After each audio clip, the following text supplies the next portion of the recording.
What's up YouTube, how you doing? This is Mr. Tybox123 and in this video I'm going to be bringing you my unboxing of one of the most anticipated devices of the year, the Samsung Galaxy S4.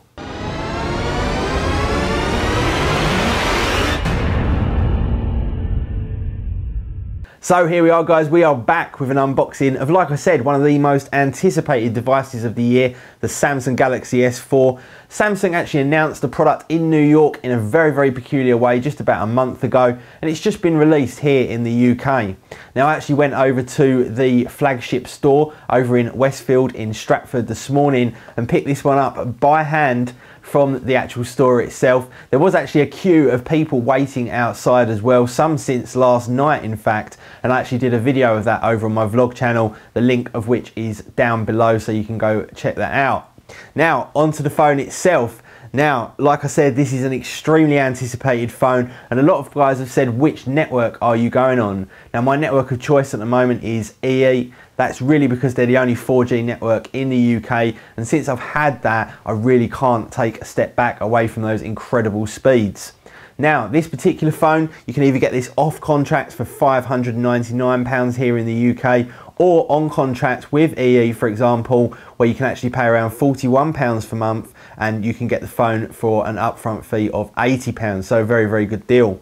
Now, anyway, onto the actual unboxing itself. This is the box. Now this is a fully recyclable box and even the ink they've used is recyclable. So this is a fantastic idea from Samsung to use completely reusable materials. It looks very nice as well. It's got a kind of wood effect as you can see there. Samsung Galaxy S4 written across the front.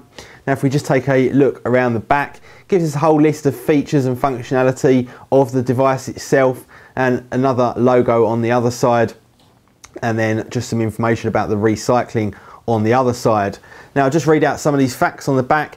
LTE Cat 300 megabits per second download, 50 upload, a 1.9 gigahertz quad core processor. So this is not the octa-core version, this is the quad core version.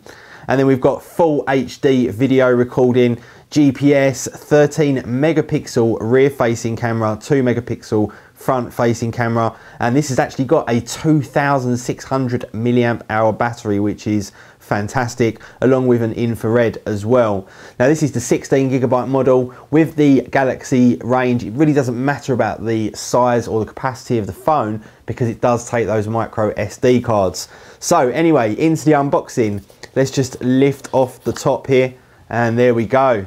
That is the Galaxy S4 right there on the top, and I've actually opted for the black version.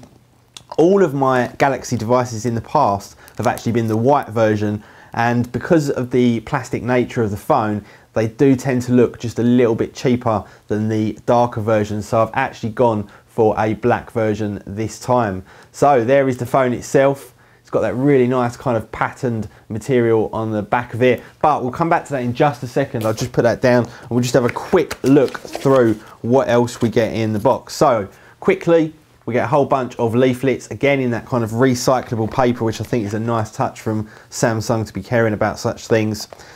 Next up, we have got the micro USB cable. Now one thing that really does kind of bug me about some of these device manufacturers is that they don't match the cable color to the color of the device itself. Some people do, some don't. I wish everyone did it. I know it's a small thing, but still I think they should match it to the color of the phone.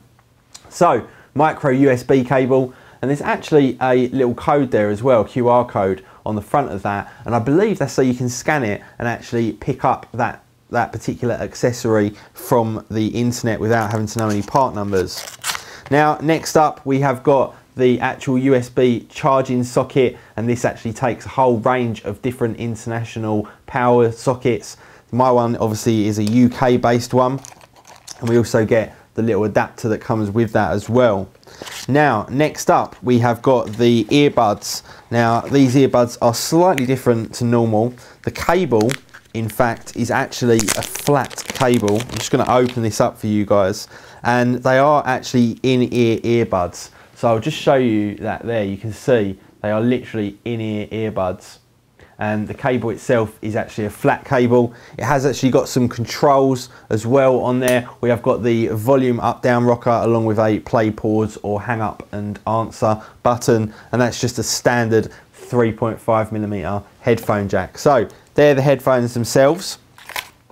Now next up we have got a whole range of earbud size accessories to go with those earbuds, and then last but not least, the very impressive 2600 milliamp hour battery from Samsung. And it's nice that they have actually gone about putting a decent sized battery in a phone like this. So back to the phone itself. Now that is the plastic wrapping that comes on the front of it, and it says the display is a full HD, so this is a 1080p display, Super AMOLED, and this is actually a pentile display, but hopefully it will be much improved upon the Galaxy S3 display with that pentile. So there we go, the wrapping is now off, and there's the phone itself, and even from that angle you can see just how small the bezel of the screen actually is. It almost touches the actual side of the phone. Now what I'm going to do is just take you for a little tour around it. So there is the back of the phone, and as you can see it's very, very glossy, and in fact if possible I'll try and get a close-up. There we go. You can actually see the pattern on the back of the phone itself. Now this is not a textured pattern, this is just a printed pattern, so this is actually dead smooth. There is no texture to the back of this device. So first of all, around the back we have got that huge 13 megapixel camera with LED flash along with the actual Samsung logo. Nothing else on the back of the device apart from the actual loudspeaker. If we go around to the side, you can see just there that we have the standby on-off button. If we turn around the other side, we have got the volume rocker just there, and you can see that pattern again just there on the back. We've also got this plastic rim that goes all the way around. It's kind of looks like metal but actually isn't.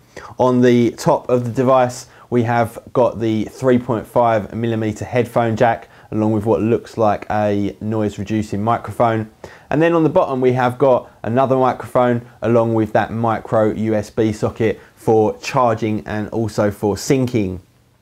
Now on the front, just at the top there, we have got the front-facing 2 megapixel camera along with the earpiece, and we've also got some of the proximity sensors in there. And then at the bottom, we've got that physical home button still, which I really quite like to have.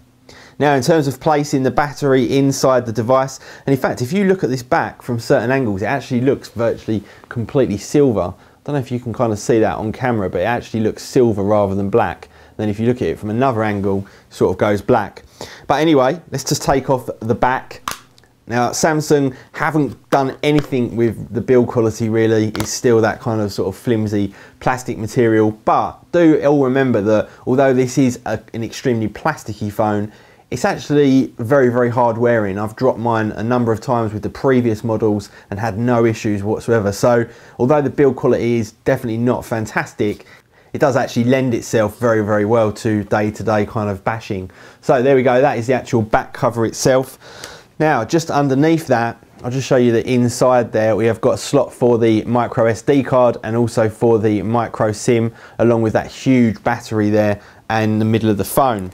So I'll just put the battery inside the phone, and then what you do is you just literally clip the case back on once that's in there, and it just literally clips on all around the edges just like that.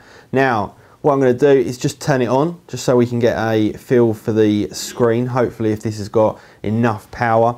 So there we go, booting up, and like I said, this is a 1080p display, which is absolutely incredible. There's only 3 or 4 other phones on the market which sport this 1080p display, and there we go, the boot up logo and also the sound. And the colours on this display, I've actually looked at this inside the shop, are absolutely incredible. Not particularly accurate, but extremely vibrant, which is really what you want to be looking at in terms of a smartphone screen. It's also 5 inches as well, so although the size of the phone hasn't really gone up since the S3 because it's actually gone out to the bezels a little bit further, the screen has actually gone up to that 5-inch screen. And I'll just actually grab the Galaxy Note just so you can put these two up together, and we'll just take a look at the size difference between the two. So you can see the actual screen size really isn't that different at all, but the phone itself is actually a fair bit smaller than the Note 2.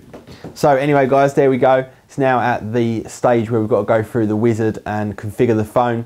But that's about it for the unboxing, guys. I really hope you enjoyed it. Please do hit that like button for me. And what I'm also going to do, like I said I would do for the Oppo Find 5, is I'm going to do a Q&A video shortly after this one, and I'm going to answer all of your questions one by one in a video. So leave those comments down below. I haven't done the Oppo Find 5 one yet because I've just been too busy, but I will definitely do that in the not too distant future.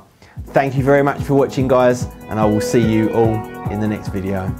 See ya.